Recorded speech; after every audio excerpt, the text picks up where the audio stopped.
3, 2, 1. You ready? You're listening to the Real Pineapple Podcast Network.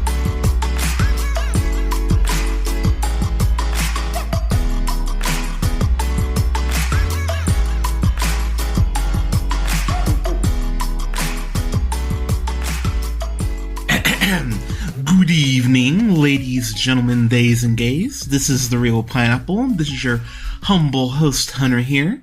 I hope you're having a great night, day, weekend, whenever you're checking this out. I've got a review for the James Morosini directed film, I Love My Dad, which he also wrote and stars in, along with the brilliant Patton Oswalt. Morosini, you know from The Secret Life of The Sex Lives of College Girls, American Horror Story, and this movie that he did called Three Something, which I'm going to have to check out after watching this. I haven't heard of Three Something, but I'm going to have to put that on the list. But this is a movie about... Okay, so you know what? I'm not going to spoil a lot of this movie. I'm going to try to keep this review kind of short and kind of vague, because this is a movie that I had heard about out of a South by Southwest, which actually won a couple awards, as well as should have. It won the Grand Prize Jury Award and the Audience Award when it premiered earlier this year. And so this movie's got some buzz around it, and you can check it out in theaters right now or on VOD, like I did. I just rented it on Prime Video. And the thing about this movie is this would make a great double feature with something like Shiva Baby, in the sense of it's a cringe-worthy situation that you think, wow, this is already cringe-worthy enough. It can't possibly get more cringe-worthy. And something that I have to give Morosini so much credit for is this is based on a true story. This is based on something that happened with him and his dad. And what I love about, I was reading just a few interviews that he did about the film. He doesn't really get into what did happen during their situation and what didn't. He's definitely leaving it to the audience to kind of just figure out themselves. And I actually appreciate that. I appreciate the fact that we won't truly know, because it's a little more fun that way. And something about this movie that I have to give it so much credit for. You remember in what's that Bond movie? The World Is Not Enough, where Bond is trapped in that contraption that's like choking him, and the knob is being turned just a little bit more to go ahead and choke him more. You would think Bond would like that, but but in the way that keeps happening, it just tightens the grip a little more. That's how I felt for the whole 90-minute runtime of this movie, because it starts off very, very, I don't want to say dark, but I'll just simply say that Franklin is not in a good place when the movie starts off. He's in counseling. He is clearly dealing with some suicidal thoughts. His mother in the film, Diane, who's played by Amy Landecker, is what I'll go with. She's very concerned about him and just, is trying to be the best mom she can. She's separated from Patton Oswalt's Chuck. And what I really love about that is that it sets the floor for Franklin being in this just very dark place. And as he's talking about his dad, that is really the one gripe. It's not even really a gripe, because I think the film does enough to set the table, but we could have used a little bit more backstory between Franklin and Chuck about why they have such a strained relationship. It is kind of told in vague terms as far as what Franklin says, as far as, you were never there. Like, you do find out later on that he wasn't there for even his, 9th birthday party, which is horribly fucked up.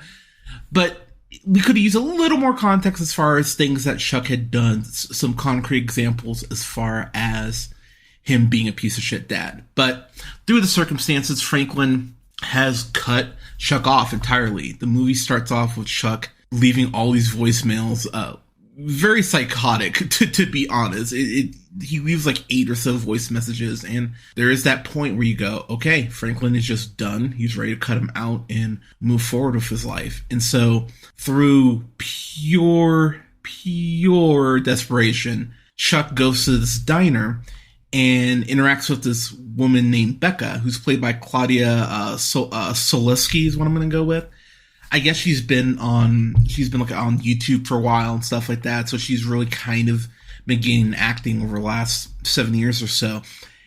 And for someone that I'm not familiar with at all, I want to see more Claudia. She is really playing three characters because she's playing Becca, the waitress at the diner. She's playing Becca, the version that Franklin sees through his text messages. And then she's playing, Becca as far as coming from Chuck's perspective as well. It's really quite fascinating. And the fact that she is at point voicing the messages that Chuck is sending to Franklin, it's really well done from a directorial perspective, because something that the film does that's a nice little visual trick is that you'll see Becca talking to Franklin, but it's, obviously Chuck speaking as Becca, but you'll see Patton Oswalt in frame, but he'll be in the background, but you see Becca and Franklin in the forefront. And it's one of those things where you go, oh, like it's almost tricking you into going like, oh, it's so sweet they're having this conversation. And then you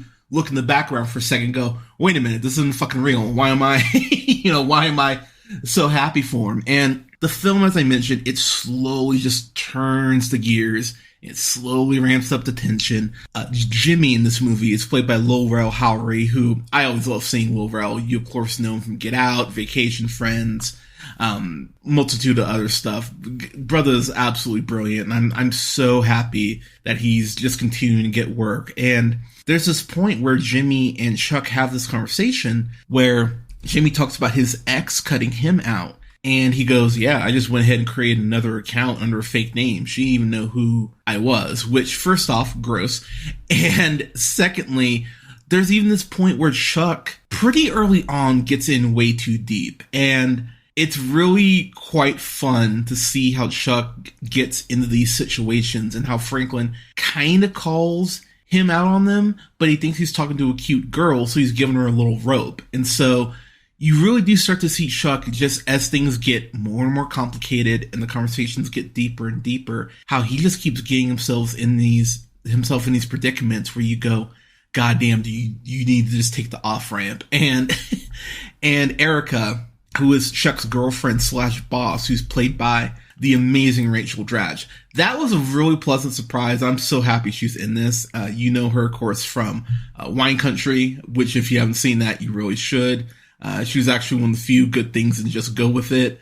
Kevin Can Fuck Himself, Saturday Night Live, Harley Quinn. Rachel Dratch is in a lot of shit, but something that I love about her is that she has a relationship with Chuck, and there's this point where Erica tells Chuck, hey, you should sex with me, and Chuck goes, well, why don't we actually just have sex? And she goes, because you're not good at it. And the way that she's so biting and just straight to the point, no true care for his feelings.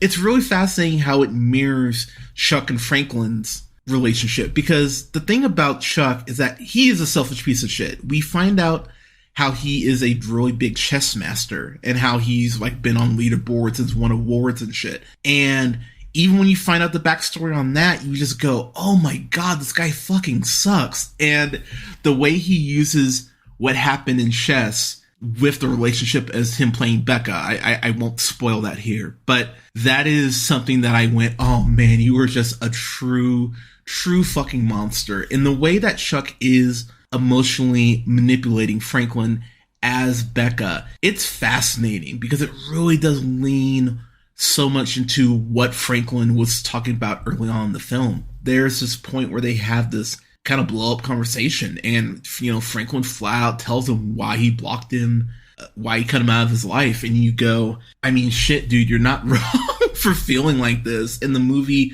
weirdly justifies it. But what's fascinating, and I'm in no way absolving Chuck for what he did, how he treated his son, but there is a point. And I think this is something that you as the audience will just have to kind of determine for yourself. How much of this is coming from a place of love and wanting to make up for that time, and how much of it is Chuck's ego from wanting to not feel guilty? And that's a question that the movie never answers, but it leaves it to the audience to really think about. And it's really great writing from Morosini on that front. And as the film goes on and as the walls close in more and more, you just go, oh man, oh fuck, I have to, okay, I've talked about this on the podcast for a while, if you've listened for a while.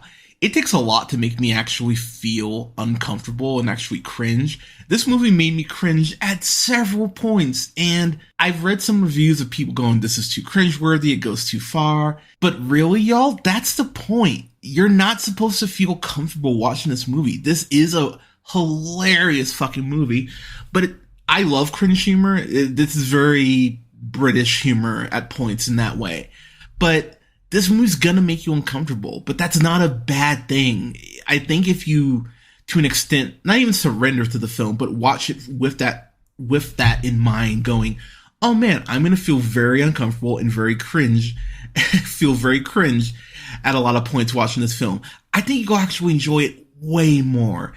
I had so much fun with this, and there's the one thing I will say, and this is kind of spoiled in the trailer, so I don't feel bad talking about it here. There's a point where Chuck as Becca is sexting Franklin, but Franklin's staying with him in his apartment, this little small studio apartment. And so Franklin's in the bathroom, but Chuck is out in the living room sexting him as Becca. And it's the way that scene plays out is so wonderfully uncomfortable and so wonderfully cringe. And the more I watch this movie, the more I just feel myself laughing, going, yep, give me all the cringe. I don't even fucking care. And I will say the last 20 minutes or so are so fucking intense. And the way everything ramps up to its conclusion, I went, oh man, I dig this. I dig this so much.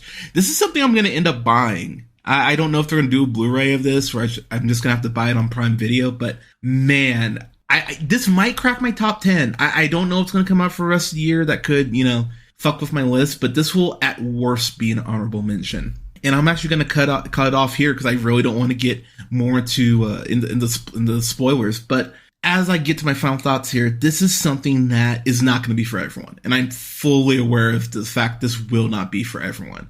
But if you want to watch something that's going to make you laugh, will definitely make you cringe, and at the end of the movie will actually give you something to think about. Because even though Chuck is a fucking monster, and let's call it what it is, he is a fucking monster, there are some good things that weirdly come out of this bullshit that you go, well, if this didn't happen, and it does actually give you something to think about. It's really quite fascinating in that way. And I'm excited to watch this again. I will show this to my partner and she will be cringing until the end of time. But she'll laugh at it like I know I did. But this is a solid, what do I want to give this? It's a solid A. I might even go A+ on a rewatch, but for right now I'm going to say this is a solid A. It's definitely something you should check out, but holy hell. Oh, it's so uncomfortable. Oh, the last 20 minutes kick so much ass. But I'm so excited for y'all to watch this because you will have fun with it if this is your jam. Again, as I mentioned earlier in the review, it's a great double feature with Shiva Baby. I'm probably going to do a double feature at some point in the next couple months. But yeah, I had so much fun with this. But everyone, I love my dad. Have you seen it? What'd you think of it? You can let us know in the comments. You can follow yours truly on the Twitter at jhunterrealpineapple. You can like both our pages on Facebook at The Real Pineapple and Real Pineapple Games. Don't forget to like, share, and subscribe, and rate us, please. It helps out the show. You can find us at SoundCloud, Apple, Google Podcasts, Podbean, Stitcher, iHeartRadio, Spotify, Amazon Music, TuneUp, and Samsung Podcasts at The Real Pineapple. Where else can you find me? Oh yeah, Letterboxd at Black Shazam. And you can find me on TikTok at Black Shazam 775. Thank you so much for listening, everyone. We'll have more reviews coming up soon. But everyone, please stay safe out there. Take care of each other. Wear your mask. Get your booster shot. Get your flu shot where it's getting cold. But take care of each other. Tell someone you love them. We all need to hear that more. But thank you again for the support, y'all. And we'll talk to you soon.